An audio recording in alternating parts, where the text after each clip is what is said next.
going on, guys? Welcome back to the channel. We're reacting today to 10 things in European homes that Americans may find strange. I don't know what that could be, but we're on this series of trying to venture outside of the United States and see how other people are living. So I can't wait to dive into this video and see what I might think is weird in someone else's home, maybe in Europe. Let's check it out. The laundry situation. Having a washing machine next to your pots and pans in the kitchen or sometimes in the bathroom definitely makes us Americans do a double take. Most homes in the US have a dedicated laundry room or a utility closet or a garage or something that the washer and dryer are kept in.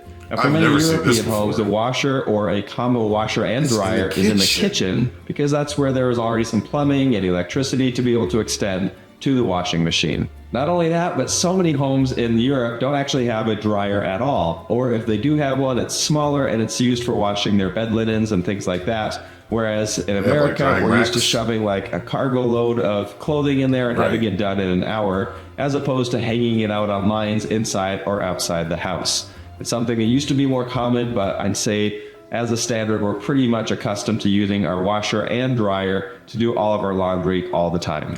Number 2 on our... That would really throw me off if the laundry was inside of the kitchen because there's so much clutter in there already. I can only imagine trying to put clothes in the washer and dryer while I'm doing dishes. I just think that for me personally, because I keep a lot of stuff in the laundry room, there's clothes on top of stuff. I just think I'm too messy to have that because there would be clothes in the kitchen, getting food on it and stuff like that because I wouldn't have anywhere to put them.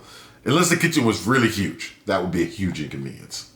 List, no window screens. This is a good one. In America, we have screens everywhere on every window. We're just totally accustomed to that because we don't want to deal with flies at all. Mosquitoes in particular, house flies, anything like that. But in Europe, you'll be hard pressed to find any windows with screens in them. Now, in a lot of places, we found that you don't actually need screens because there's not really an issue with bugs. And in other places, it feels like, man, you really need some screens in here because there are bugs everywhere. So regardless of whether you think they should or shouldn't be there, for us as Americans, it just seems weird not to have that. Yeah, it seems strange. This is as good a time as any to acknowledge the fact that trying to encompass all of Europe in one list is a little bit rough, right? It's kind of hard to put all of these different cultures, languages, histories, and different people into one bucket. So I fully acknowledge that.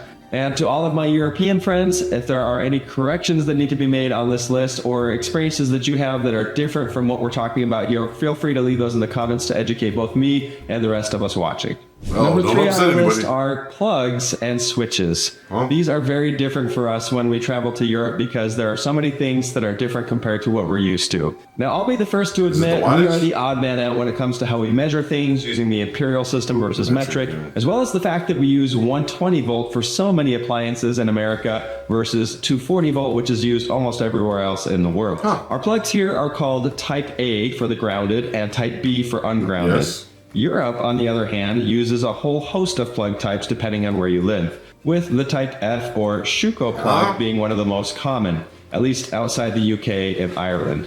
You're also going to find Type C, Type E, F, J, K, and L plugs, almost all of which are actually compatible with the most universal Type C. Great Britain and Ireland, for example, use Type G, which is a pretty great plug for a lot of reasons. So much so that I actually made an entire video that you can check out right here about why that is such a great plug.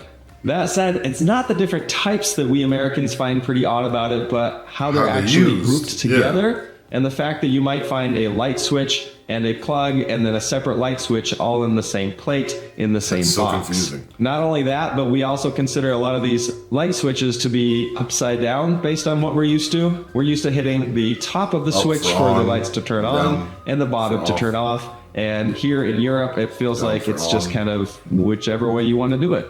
Most of the boxes in Europe seem very compatible or interchangeable with different types of plugs, different types of switches, different types of connections, even audio-video connections. I've seen boxes that are used for controlling your thermostat up and down with switches, as well as coax, Ethernet, phone wires, anything. I mean, you name it, you can put it in these different boxes. And in most cases, you can put 3 of them side by side or 2 of them side by side, depending on the configuration of the box. And it doesn't help that we have these boxes around that actually have 3 different blanks next to each other, so and they all look very similar to a traditional light switch.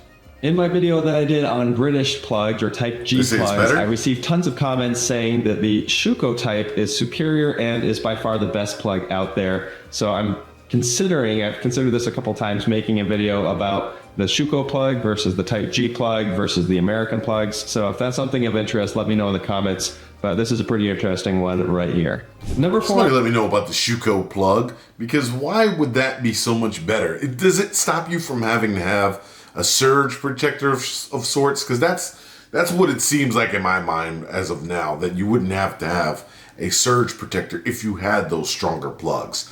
The ones I've seen here, the 2-prong and the 3-prong, and then the weird prong that goes for your dryer, because that's a little bit stronger, and for your refrigerator as well. But that's about it. Having that many plugs, I just feel like would confuse a lot of people. It's easier just to have 2 or 3. That's what we go for in America. But I want to know, what are the benefits? If you've been to Europe and if you've seen these things, please leave that down in the comments. What is the benefit of having all of these different kind of plugs? On our list is no central air conditioning. None at all? And in some cases, no air conditioning. Well, I'm from upstate Pennsylvania, so it's kind of a thing. You know, a lot of the homes there are older, and it didn't really get warm enough to have air conditioning. So growing up, I didn't have central air conditioning in my house. Oh. Now, this one makes perfect sense given the fact that there's a lot of buildings here that have been around for hundreds of years, and they predate not only the central air and that kind of thing, but also electricity in general. Yeah, so a lot of things had to be retrofitted, and it makes sense that you're not going to be able to necessarily pipe in the vents and the registers and all of that sort of thing.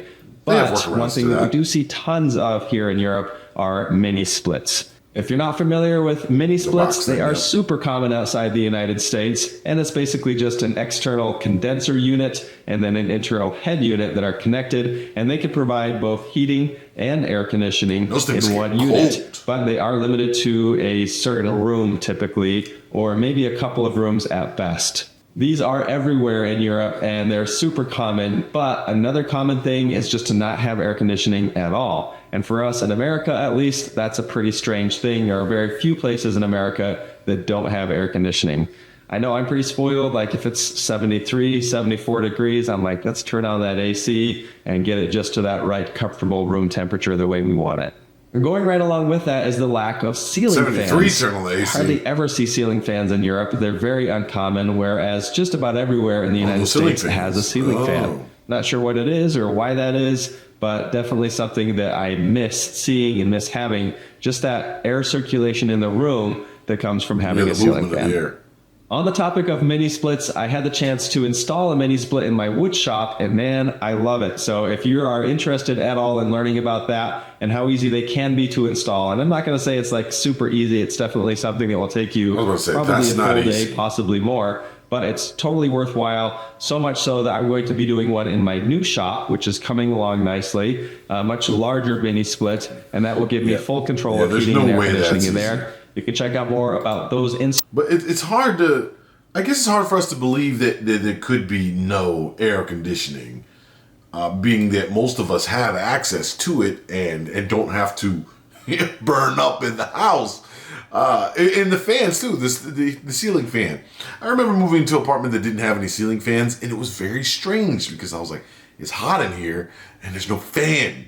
So we had to go out and buy like box unit fans and those stands, the fan that stands, stand fan, to cool off the room because there was no central air in the apartment. There was no ceiling fan. It was hot. So I can see why. Next, garbage disposal. Oh my goodness. Speaking of plumbing, number 7 on our list is garbage disposals or sink disposals. Oh my goodness. I grew up always using a garbage disposal, always putting food down the sink. That's just totally normal for me. But I have lived without one. Most of the people that I associate with in America, totally normal. Here, you're very rarely ever going to find a garbage disposal. Food here is typically taken and scraped into a garbage or into an organic compost bin of some sort, and it's either thrown away or it's turned into compost that can be used by farmers or in the back garden. Now, that does happen occasionally in the United States, but it's way more common for us to actually include everything in the waste that we put down the sink. flip on the garbage disposal, let it get rid of everything, and we're done. Number 8 on our list are doorknobs in the middle of the door. This is something that we're definitely not used to in America because we always have them next to the actual latch, next to the mechanism of the door. I saw a pretty funny comment that said the doors in Europe are like Hobbit homes, where you expect to see them in the middle of the door. Now, personally, I kind of like the way that they look. It's symmetrical. It looks nice. It adds a little more flourish to the door. But let me know what you think about doorknobs being in the middle of the door. I don't like that. Speaking of doors, that's number 9 on our list. The doors and the locks here are so much more robust and, in my opinion, interesting than the doors and locks that we see in America. It's like 4. A lot of times they feature different hardware than we're used to, like the hinges, and then the keys themselves feel totally different to us. I mean, check these things out. The old style keys are often still in use, whereas in America, we just have our standard cut keys for pretty much everything. And honestly, they're pretty boring. One place we stayed at in Rome could have easily passed as a vault door, complete with 8 locking pins. Pocket doors are seen way more commonly in Europe, as well as some of the huge solid wood doors from 200 or 500 years ago. And those are still in use today, which is pretty awesome. Those are way better than the doors that we have here, especially with those 8 pins. That's insane. That you would feel so safe in your home because of that. I wouldn't even think that anybody would be able to kick that door in if they tried, if you lived in a rather rough area. So many cool doors here in Europe, and they seem to have so much more character and history than a lot of the kind of plain and boring doors that we have in America. So that's something that's weird to us, but in, I think, generally a good way. Love to see these hardwood doors and ones with flourishes and embellishments and carvings and different things like that. Number 10 on my list is this right here. That is a sound we're not used to hearing in America. The construction of the homes is, of course, completely different, and that's a whole ball of wax that we could get into.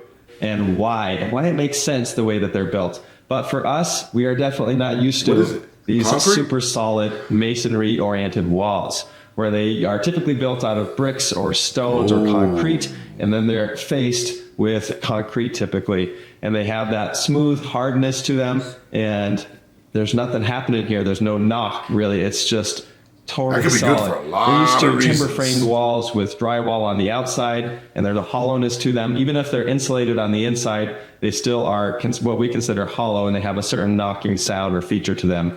These walls here are completely different, and this is especially impactful on our interior walls, like around your living room, your bedroom, your bathroom, things like that. So that's one that's very different for us, where everything seems super solid, and that's a good thing in general, but it also has this kind of cold, almost sterile feel to it when we're used to the wood timber sounds and kind of the different acoustics that we have from the different walls in America. But I still think that that would be a great thing to have for a number of reasons, because if it did get hot in there and you had your AC unit in, there's a chance that that cold air is not going to just go away as easily as it does here in the US. Also the same for the heat. If you heat it up on the inside and it's cold outside, the heat's gonna stay in because you got those big doors and you got the concrete, so it's gonna keep your heat in instead of just going right out through the underpass of the door and through the walls and everything like that. So I think that's good. Actually, a lot of these upgrades that you can find over in European homes seem to be a little bit better. I like the doors better, not so much the central lock. Don't really want to live without air conditioning. Also, the plug switches seem a little difficult. And I don't know about the laundry situation. I'm going to say that the laundry situation would be one that I would want to handle. But let me know what you think in the comments. Would you want to live in a European style home with those things, or do you enjoy the creature comforts? Of course, that's for my people living in the US. If you live overseas, let me know how you feel about that one. Leave it in the comments. Let's talk. I'll see you next time.